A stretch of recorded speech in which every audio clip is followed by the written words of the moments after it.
Elizabeth is a young doctor at a hospital. She is extremely ambitious when it comes to her work, often staying overnight far beyond her regular hours. For Elizabeth, life is basically all about the hospital. She has no boyfriend, no love life, and barely any personal time. Her sister Abby often tries to introduce her to different men, but none of them ever seem right for her. That night, Elizabeth is supposed to have dinner at Abby's house, where Abby also plans to introduce her to another man. Because Elizabeth is so dedicated, Dr. Walsh decides to make her a permanent doctor at the hospital. All her hard work finally pays off. But after working for 26 hours straight, Dr. Walsh tells her to go home and get some rest. By then, Elizabeth is already late for dinner at Abby's house. On the way there, she calls Abby and says she is coming soon. She also shares the good news that she got the doctor position at the hospital. At that moment, it is raining heavily. While Elizabeth is turning on the radio, a truck suddenly comes from the opposite direction. And in a single moment, everything changes. This is just like heaven. Just like heaven. Meanwhile, there is a man named David, an architect looking for an apartment in San Francisco. He wants to start a new life after losing his beloved wife. After searching from place to place, David accidentally finds a flyer for an apartment for rent. So he decides to check it out. The apartment is simple and it also has private access to the rooftop. Because of that, David agrees to move in. But Grace explains that for now, the rent can only be monthly because the owner is dealing with a family matter. The furniture also cannot be replaced. David does not really care about any of that. There, David spends his days grieving alone. He spends his time remembering his late wife, until suddenly Elizabeth appears out of nowhere. David, come here.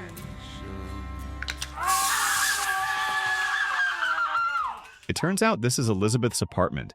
She immediately scolds David for making a mess in her place. David thinks Elizabeth might have been scammed by the rental arrangement, but Elizabeth insists that she was the one living there first, because all the furniture belongs to her. At one point, Elizabeth goes to get a mop to clean the floor, but when David follows her, she suddenly disappears. David is confused, especially because he knows he locked the front door. But later, while he is taking a shower, Elizabeth appears again in the mirror and scares him. Realizing that the woman in his apartment might not be human, David calls his friend Jack, who is a psychiatrist. David tells him that he has been seeing a woman with no physical body, and that maybe she is just a hallucination. On top of that, Elizabeth appeared while David was drinking beer. Jack tells David that he needs to go out, meet people, and stop spending all his time grieving alone at home, because that is not healthy. After all, it has already been 2 years since his wife passed away. Maybe it is finally time for David to move on. Back at home, David ends up drinking again. This time, Elizabeth does not appear like before. He starts to think maybe it really was just his imagination. But just as he is about to fall asleep, she suddenly shows up again and wakes him. Are you insane? What are you doing? Oh God, what is this? This is more serious than I thought. Go away, you don't exist. Elizabeth insists once more that the apartment belongs to her. She tells David to check for proof, pointing out small details like a pillowcase stained from a spilled drink and a receipt for a spray she bought. But when she looks around, she is shocked to find that her photo is missing from beside the bed. Frustrated, Elizabeth tries to call the police because David refuses to leave. That is when she realizes something strange. She cannot even pick up the phone. No. It's too late. Why can't I? Moments later, when she walks into the kitchen, she suddenly disappears from David's sight. The next day, David calls Grace and asks about the previous tenant of the apartment. Grace refuses to share much, only saying that the owner is dealing with a family matter, which is why the place is being rented out. Still searching for answers, David heads to a bookstore and looks for anything related to the supernatural. There, he meets Daryl, a clerk who is completely fascinated with the spirit world, and gets a few book recommendations from him. That night, David tries to follow what he learned from the books. Nothing happens at first, and Elizabeth does not appear. But the moment he threatens to carelessly place a glass on the table without a coaster, she suddenly shows up again. I'm going to set it down on this lovely mahogany. Don't you dare! This time, David tries to talk to her properly. He wants to introduce himself, but Elizabeth realizes she does not even remember her own name. David becomes convinced that she has already died and tells her to move on. But Elizabeth refuses to believe that she is dead. Even after everything, Elizabeth still refuses to leave the apartment.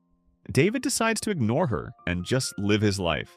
But Elizabeth keeps bothering him, pushing his patience to the limit. Desperate, David even calls a priest to try and get rid of her, but none of it works. Eventually, David decides to call Daryl over to the apartment. Unlike the priest before him, Daryl can actually sense Elizabeth's presence even though he cannot see her. After a moment, Daryl suggests that David should just move out, since Elizabeth clearly does not like him being there. But David refuses. Daryl then points out something unexpected. He says that between the two of them, David is the one carrying a heavier, darker energy. According to him, David is still holding on to the loss of his wife, and he needs to let her go. David is shocked, especially since he never told Daryl any of that. Meanwhile, Elizabeth assumes David was simply dumped and mocks him for it. But after David steps away, Daryl reminds Elizabeth to respect those who have passed on. Hearing that, Elizabeth starts to feel guilty, realizing she had no idea David's wife had died. Later, on the rooftop, Elizabeth apologizes. That same night, David decides to go to a bar. Just before he leaves, Elizabeth tries to stop him, but David insists it is not what she thinks. At the bar, he meets Jack, but Elizabeth keeps interrupting, trying to stop David from drinking too much. David ends up reacting to her, which makes Jack realize that David is still seeing things that are not there. Since David refuses to listen, Elizabeth takes things further and briefly takes control of his body to stop him from drinking. About it. Dave, buddy.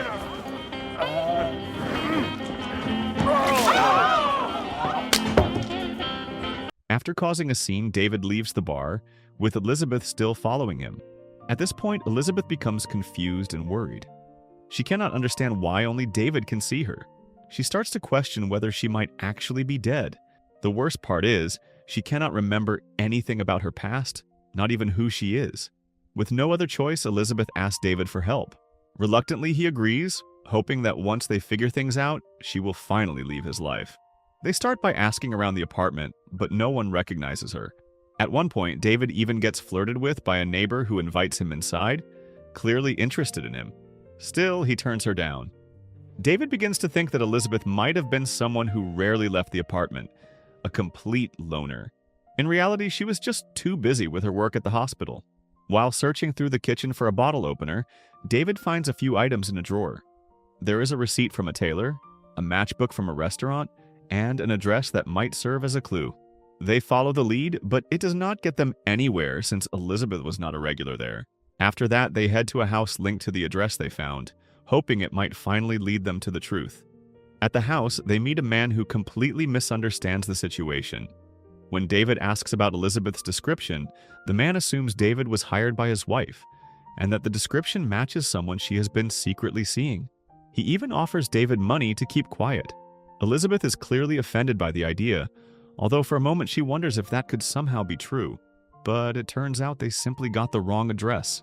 They were looking for number 425, but the correct one is 426, which belongs to Fran, Elizabeth's co-worker from the hospital. After that, they head to the restaurant connected to the matchbook they found. Once inside, Elizabeth still cannot remember anything. But just as they are about to leave, someone suddenly collapses. That moment triggers something in Elizabeth's mind. Instinctively, she guides David on what to do, throwing out medical terms and instructions that leave everyone around them confused and impressed. That is when Elizabeth finally realizes the truth. She is a doctor. You're just gonna make a small hole for the air to escape. A little bit harder. Oh, God. Okay. Go. Put the pourer in the hole that you made. What? He's breathing! I'm a doctor. I'm a doctor! To recover more of her memory, they decide to go to the hospital, St. Matthew. The moment Elizabeth arrives, everything starts coming back. She recognizes the place and even some of the people there. David goes to the reception desk and learns that Dr. Elizabeth is currently inactive. He is told to ask further on the third floor. Upstairs, David meets Fran. To make things more convincing, he pretends to be Elizabeth's boyfriend. But Fran is surprised since Elizabeth has always been completely focused on her work and never mentioned dating anyone. Fran then reveals what happened 3 months earlier. As she talks, Elizabeth's memories begin to return piece by piece. Without hesitation, she rushes to the room where her body lies in a coma. David can hardly believe what he sees, but at least there is one piece of good news. Elizabeth is not dead. Now, the question becomes how to wake her up. Elizabeth tries to return to her body, but it does not work. It feels like it no longer belongs to her. I mean, really focus on it. Hold on inside there. Something's happening. Yeah. I think it's working. I'm not sticking. However, when David reaches out and holds her hand, she can feel it. That means she is still somehow connected to her body. Even so, the situation is far from stable. Knowing they cannot stay long, David eventually says goodbye, while Elizabeth chooses to remain at the hospital. After David leaves, Elizabeth stays behind and wanders around the hospital. She listens as Fran talks about her with sympathy, believing Elizabeth never even had the chance to build a real relationship with David. Elizabeth also notices Dr. Brad, her former rival, who has now taken over her position. It frustrates her to see him casually talking on the phone while patients are waiting to be treated. A moment later, Elizabeth feels a sense of happiness when her niece comes to visit. Abby is there too, but something feels off. When her niece touches her hand, Elizabeth cannot feel anything at all, unlike when David touched her. At the same time, Brad speaks with Abby and brings up something important. He explains that Elizabeth once signed a document giving up her family's right to make medical decisions for her in a situation like this. That was in the past, but now everything feels different. Elizabeth silently hopes Abby will not agree to remove her life support. Abby says she still needs time to think before making such a decision. Back at the apartment, David starts to feel lonely, even though he was the one who wanted Elizabeth gone. Not long after, someone rings the doorbell. It turns out to be the neighbor who previously claimed she got locked out. She flirts with David and tries to get closer to him. But at that exact moment, Elizabeth suddenly appears again. She urgently tells David that her life support is about to be removed, and Abby cannot hear her. She needs his help. Elizabeth is surprised at how easily David lets the neighbor into the apartment. That is when David realizes something. Elizabeth is jealous. Even so, she tells him to just enjoy his time with the neighbor, since she feels like she is only getting in the way. Fortunately, David does not fall for it. Instead, he leaves the neighbor behind and follows Elizabeth up to the rooftop, making it clear that he already has someone in his life. There, David opens up about his past. Since losing his wife Laura to a brain hemorrhage, he has not been with anyone else. He never even got the chance to say goodbye. After that, he asks Elizabeth whether Abby will sign the papers. The problem is, Elizabeth does not know either. David reassures her, saying she is a smart person, and Abby would not make that decision so easily. To lift her spirits, David takes Elizabeth to a place he once designed, a beautiful park. As they spend time there, Elizabeth feels a strange sense of familiarity, as if she has seen it before in a dream. David admits he stopped creating places like that after his loss, but Elizabeth encourages him to start again, reminding him how meaningful and beautiful that kind of work can be. While they are talking, David gets a call from Grace. She tells him he can stay in the apartment as long as he wants. The reason is simple. The owner of the apartment is currently in a coma, and her life support is about to be removed. David then comes up with a plan. He asks Elizabeth to help him talk to Abby, hoping to convince her that Elizabeth is still somehow present. Elizabeth shares everything she knows about her sister, especially the small personal details that only she would know. When they arrive at Abby's house, David introduces himself. Surprisingly, Abby's children are still at home, even though they should be at school. At that moment, Abby's daughter Lily seems to notice something unusual, as if she can actually see Elizabeth. While David tries to convince Abby that Elizabeth needs more time, Elizabeth realizes that Lily can see her. But for some reason, Lily chooses not to say anything. Unfortunately, Abby reveals that she has already signed the papers. It is too late. By the next afternoon, the life support will be removed. After everything Elizabeth has been through over the past 3 months, Abby believes it is time to let her go. Hearing that, David desperately insists that Elizabeth is still with them. But instead of believing him, Abby becomes alarmed. She sends her children to their room and assumes David has lost his mind. With their plan failing, they are forced to think of another way. David considers going back and asking Lily to speak up, but the reality is no one is going to rely on the words of a 4-year-old. Confused and running out of time, they return to Daryl at the bookstore. They ask if there is any way for a wandering spirit to return to its body. Daryl explains that spirits usually linger because they still have unfinished business. Even so, David cannot understand why he is the only one who can see Elizabeth, while no one else can. Back at the apartment, Elizabeth notices a photo taken from the hospital. It turns out David kept it because he thought he would never see her again after discovering her physical body. He simply wanted something to remember her by. In the photo, Elizabeth looks genuinely happy, even though it was taken during a time when she had just failed an important entrance exam. Looking at it now, she realizes how much of her life has been consumed by work and constant pressure. David reminds her that she is a good person, someone who has dedicated her life to saving others. Hearing that, Elizabeth decides she does not want to spend what could be her last moments in sadness. Since she never really had a love life, she just wants to experience it, even if only for a short time. She then remembers something important. When David held her hand at the hospital, she could actually feel it. That gives her hope that if they can connect again, it might help her wake up. But when they try, nothing happens. The next morning, David wakes up with a reckless idea. After everything Elizabeth has done for him, after bringing life back into a heart that had been numb for years, he feels like he owes her something. So he comes up with a desperate plan to take her body out of the hospital just to buy more time. To pull it off, he brings Jack along. At first, Jack has no idea what is really going on, since David only mentioned something about getting medicine. But once they arrive at the hospital, David finally tells the truth. The woman he has been seeing is not a hallucination. She is the spirit of a patient lying in a coma upstairs, and he wants to save her. Jack immediately refuses, knowing how risky and insane the plan sounds. But when David admits that he is in love with Elizabeth, Jack hesitates. In the end, he decides to help. When they reach Elizabeth's room, Jack is shocked. He recognizes her. She is actually the same woman he once set David up with on a blind date, the one David never showed up for. As they try to carry out their plan, Brad suddenly shows up. With no time to think, David improvises. Following Elizabeth's guidance, he pretends to be a doctor assigned by Dr. Walsh to run a few final tests before the life support is removed. But when Brad tries to confirm it by calling Dr. Walsh, David panics and knocks him out, knowing he will never be believed. At the same time, Abby and Fran arrive, forcing David and Jack to run. Security quickly floods the area, and the two of them get separated. David finds himself trapped with no way out. Meanwhile, Elizabeth's condition begins to worsen.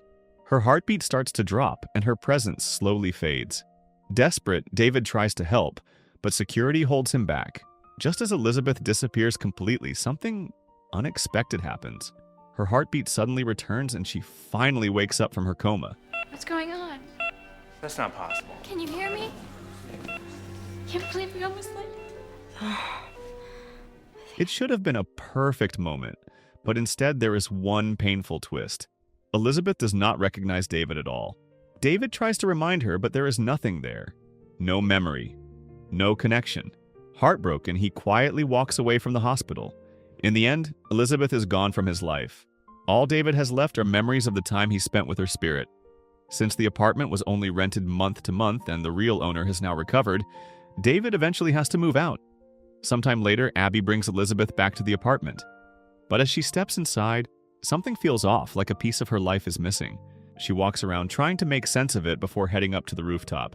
There, she is surprised to find the once empty space transformed into a beautiful garden, just like the one David promised to create. David is there.